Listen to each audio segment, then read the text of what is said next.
All right.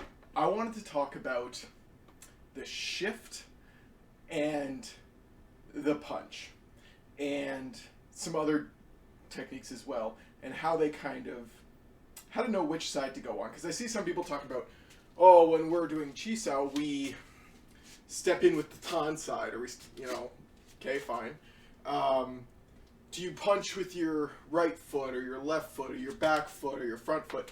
And I think these are fine ways of explaining it, and fine ways of teaching different things. The way that I'm working on it, the way that I imagine it, is the side that you're turning into, as opposed to the side that's stepping, or which technique is the one stepping, or things like that. The punch is the one that drives everything. Even people will say that their Tan and their Fuk are just variants of punches, and I would actually agree with that. They follow the same center line theory. As you're going forward and you intercept something, it can just as easily become a punch, and you can do these different things with that motion and blend them together like a snake. So that's accurate. And if everything follows the punch, everything drives from the punch, your stance does to some extent too. This is my fan. The only one I have. A sad life I live.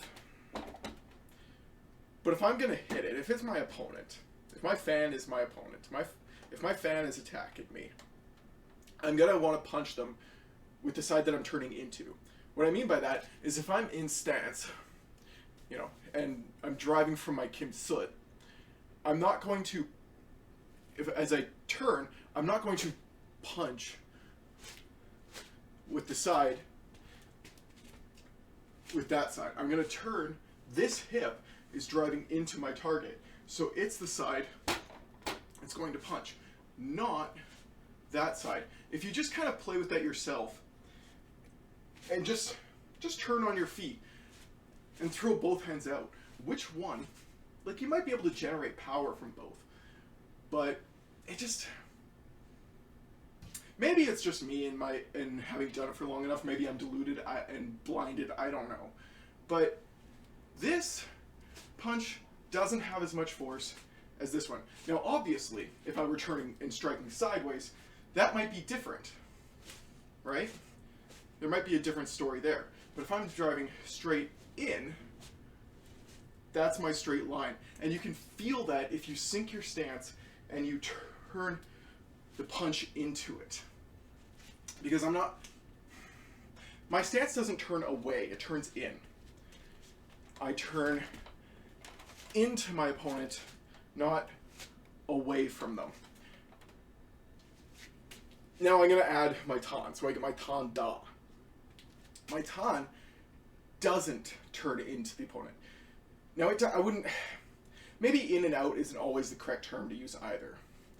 But if this is the one that is driving that direction, I'm not punching that way, I'm punching that way, I'm driving into it. My Tan is going to be my other hand. So it's the one that's receiving force and letting that force pass as my other hand does the striking. This is my opponent's arm, their body is in front of it. As it comes in, I receive and strike in, not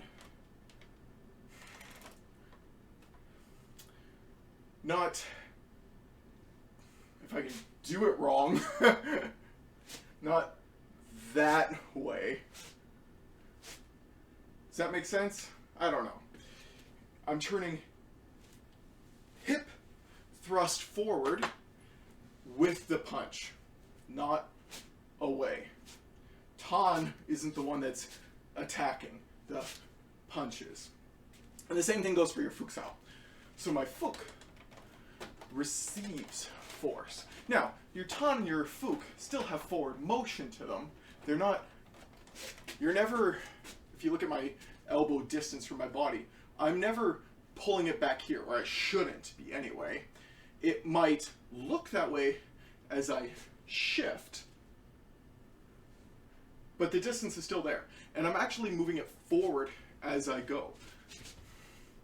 so it goes out, not back.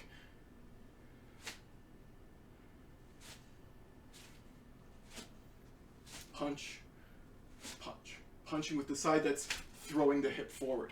Fuksao operates the same way. Right? I'm not bringing it back to my body. But that turn might make that angle look less than it is when you're just facing it on. But if it's static, you can see that it's still out, not back. So the fuksao becomes the... I'm only pulling back a little bit because there can be a bend here, not here, right?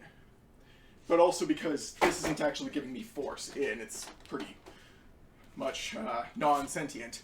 So I'm having to give it a little bit for demonstration purposes. It comes in, and I strike. They fall past me. Notice I'm not stepping off. I'm actually able to do this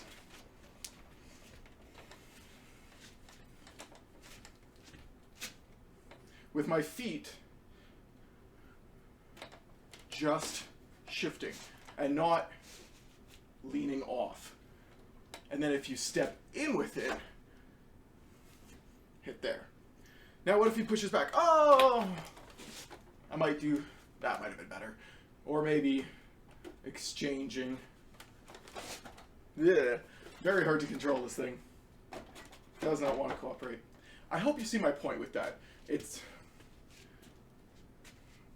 So here, this is my front leg. It's the one facing the camera. My opponent is in front of me. But as I turn, and I step, now it's my back leg.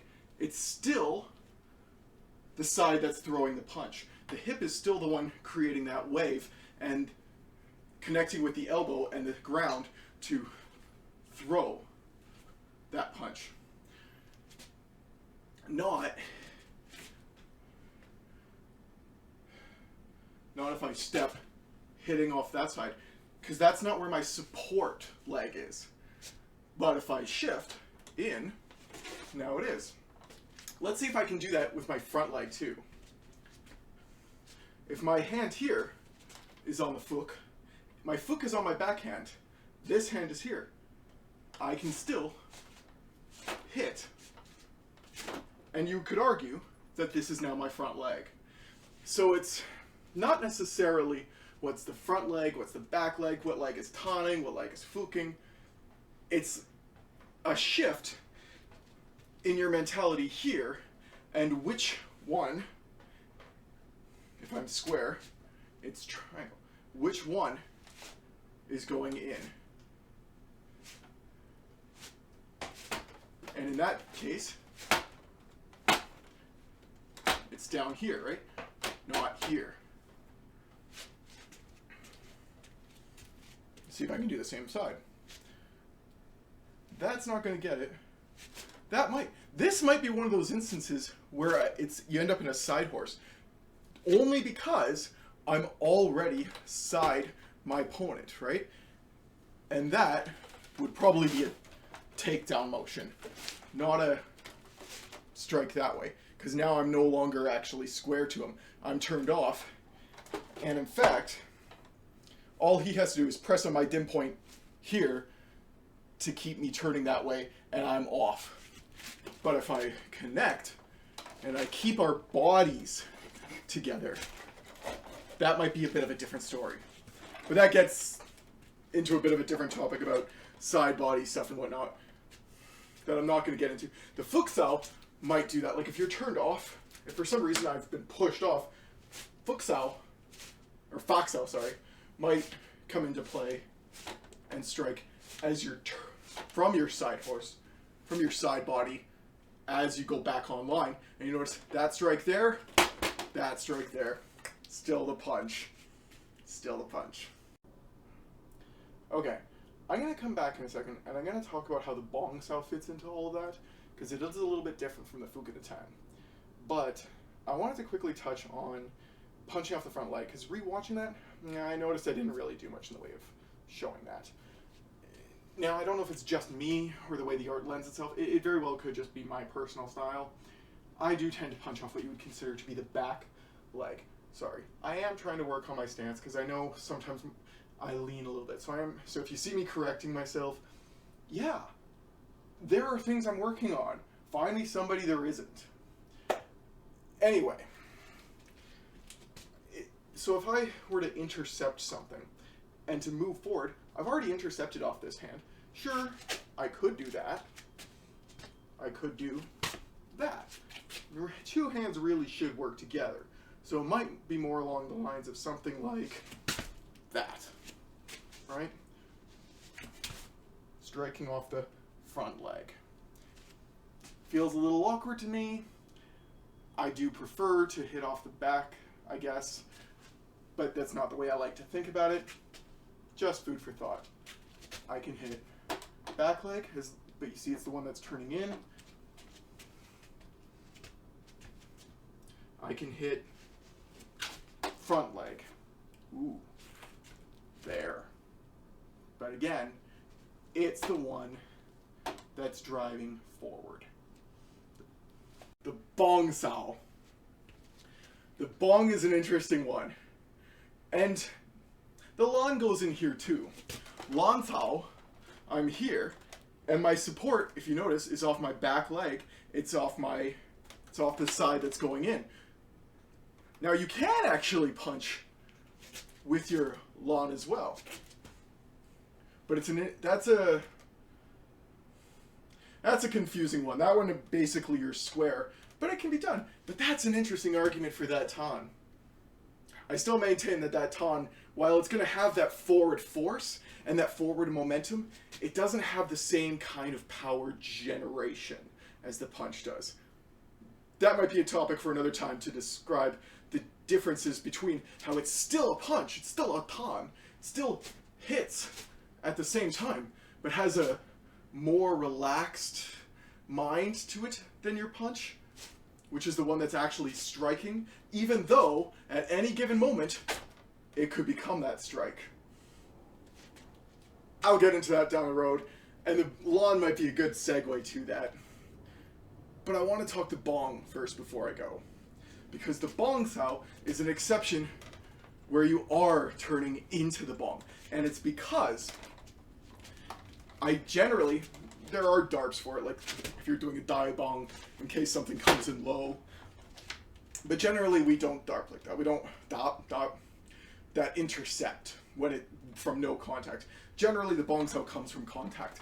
And it would be, I had an instance the other day where I was training with a junior and his arm was coming at me and I had intercepted it with my tan. And for a moment, just a moment, I tested to see if I could tan sao that more and maybe go into a hyun sao or into a hyun to a tuck or go from that tan to that palm. I tested that. And I did so by just for a split second, I push from my elbow and my kimsut. I feel that, but his arm had a bit more strength to it and was pushing me this way into my core. So that means that his energy is coming against my tan, which is going against his punch, and that's counter to what we do. So I did that for a split second, just the same amount as he was pushing it, no more. Because if I did more, then that's force that he can then use against me, because I've now gone past that too close to the middle that, you can always get closer and closer, but you can never get past. Same thing with your elbow. You can never get too close to the center, but as soon as it passes that line, it can be collapsed. Same thing. I gave him just enough force that I could feel him coming in, but not so much that it was more than him, so that he could then change that on me. And in that split second, I felt him coming in, so I rolled to a bong, and then up to my da, up to my punch. And that's because from here, he's pushing in, I roll and hit. And that's the interesting one that I wanted to talk about, because the bong is the one that leads that is on the moving in. I don't bong sao backwards, right? Away from thing. Did I do that right?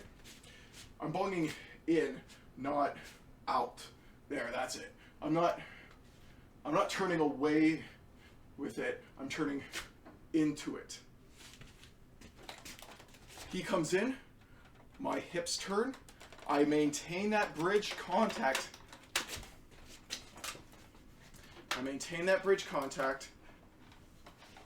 And change it into a punch, because the bong never stays, right? You don't want that elbow to stay up. So it didn't bong and then go. It was from here to there. It rolled with the bong and then punched. Now, it didn't actually end up hitting him. It grazed along his arm and pinned his arm against him, which is then the next motion for doing whatever else that I want to do at that point. I guess I was already in that point there. So it would probably be more like that, or that would work. That might, it all depends on what he's giving me back, and I don't remember what it was at that point. But that, I remember him going, "Wow, what did you do?"